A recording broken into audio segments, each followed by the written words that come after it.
Welcome, Flyers fans. You're listening to Chris Mayer, Flyers Fan Mania 93 on YouTube.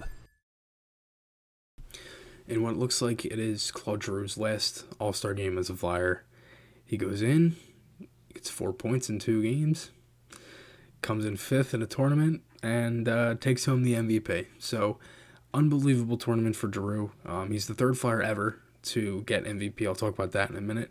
And what a showing for Giroux. I mean, with everything that has gone on, and, you know, looking at it on a Flyers perspective, and like if you're sitting here and you're a Flyers fan thinking of this, all you're hearing about is Giroux. And if you hear his name, it's involved in a rumor. If it's with the Avalanche, if it's with Minnesota, Calgary, Boston, Carolina, there's so many teams that could be involved. The Rangers, for Christ's sake. There's so many different teams.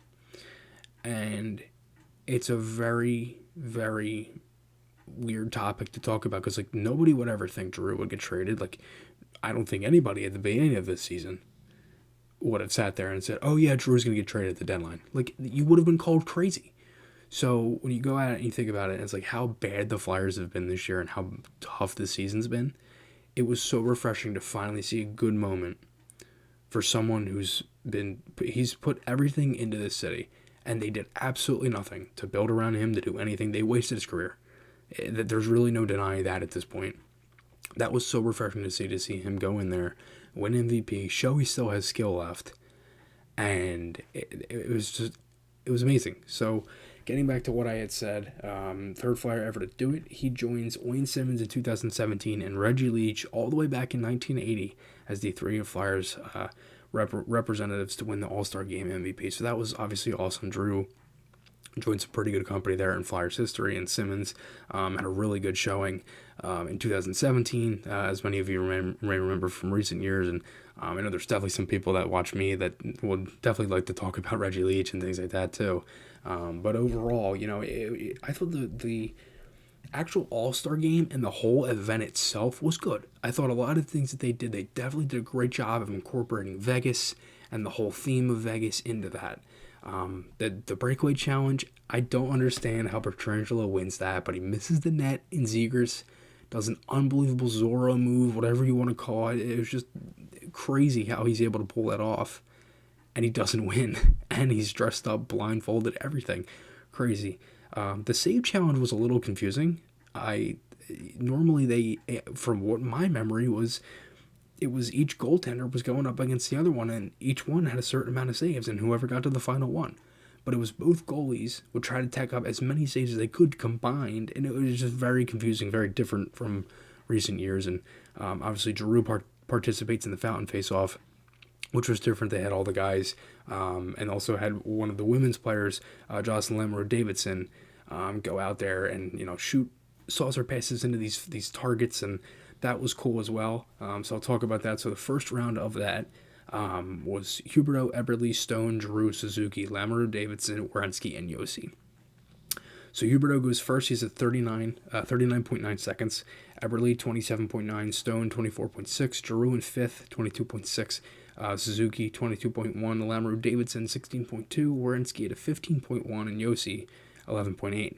And the final for that, the top best times for that, which was Josi and Werenski, they go in the final, and Werenski beats out Josi 25.6 seconds to Josi's 47.4. So that alone, it was a really cool event. It was taped. It was the night before. So that was obviously a little bit different too, because normally it's all at one time, it's live, different stuff. So that was really cool how they were able to incorporate that.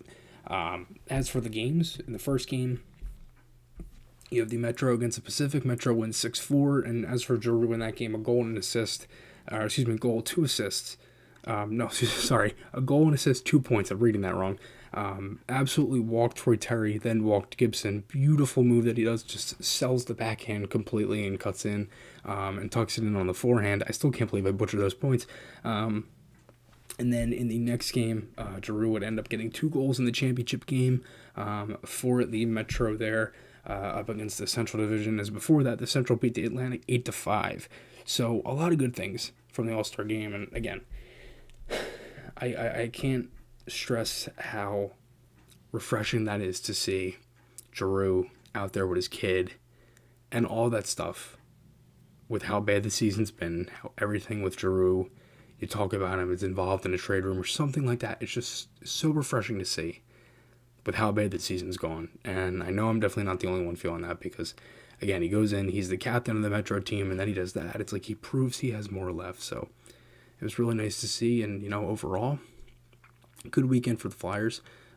Good weekend for Giroux. And, the Flyers will get back at it on Wednesday against the Red Wings. So thank you guys for watching. Quick one thing I do want to mention, the merch. The merch is here. The merch is live. You can check that out.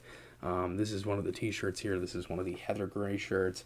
And also one of the gray hoodies as well that I picked up.